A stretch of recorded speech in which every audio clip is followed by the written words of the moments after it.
Pero wala problema rito yung katulad yan. Mga traffic na pipigang na pala. Ito yan. Ito yung nagsa-traffic talaga.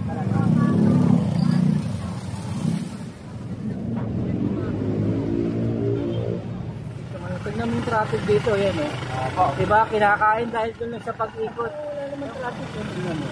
Kahit may mga nagtitinda, diba? Ang mga titinda.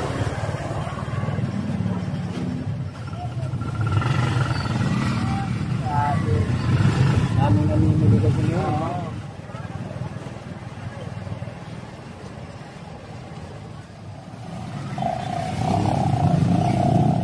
Kasi yung iba, hindi naman nakakaintindi rin ng stop.